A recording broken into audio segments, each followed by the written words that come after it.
Harmony and Sabine square off Thursday.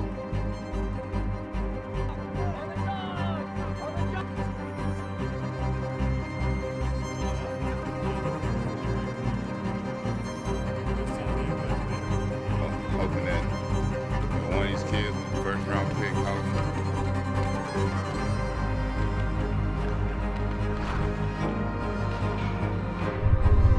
to help our East Texas veterans. Right, and it's well, we all know that the East Texas community is the least served as far as veterans are. As he prepares to bring more hardware back to Alta.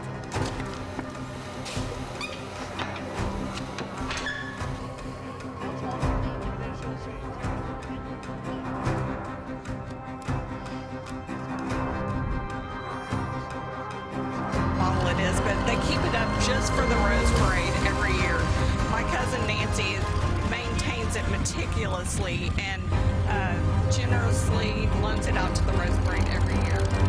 Tell us a little bit about the journey that you and Molly have had getting.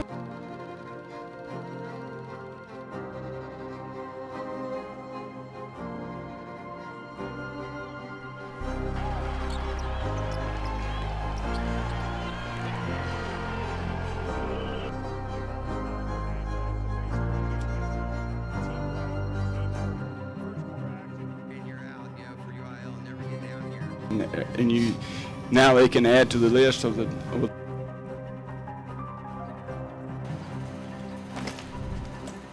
Landon Cook has been riding horses ever since he could remember. I started out riding horses about the time I could walk, 3 or 4, and started riding saddle bronc horses my freshman year of high school.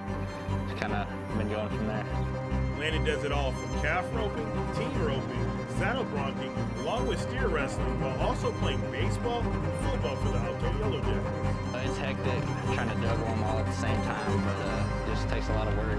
Cook went on to compete at the Texas High School Rodeo Association State Championship, a dream 4 years in the making. I watched him win it 7 years ago when I was a little kid, and I tried 4 years to win it. Finally got it done my senior year.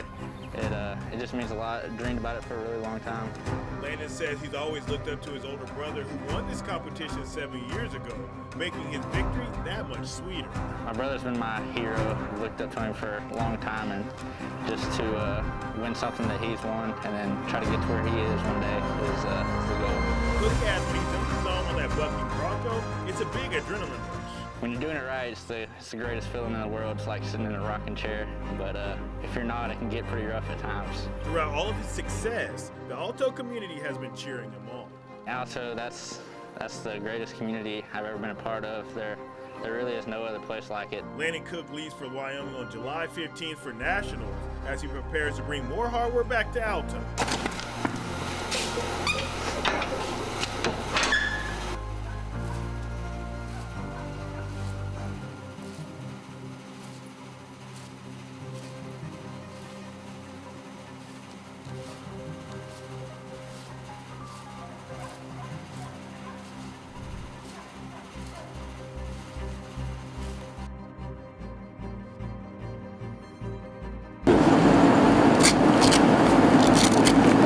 Overcoming obstacles is nothing new for Kason Weatherton.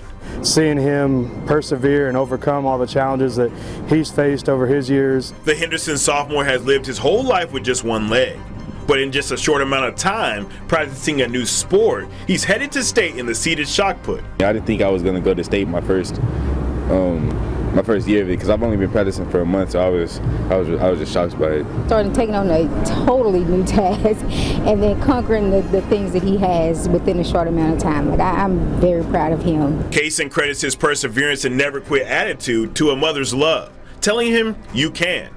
We don't use can't. Can't is not in our vocabulary. You know, we can find a way, but we're not going to use the word can't because anything can be done. I was like, I can't do it, and she would say, if you can't, you never could. So I was like, that really got my mind, and that just got me to go for it. The goal Kason set for himself is to do his best and make the podium at the state meet. If I make the podium, it's gonna be crazy.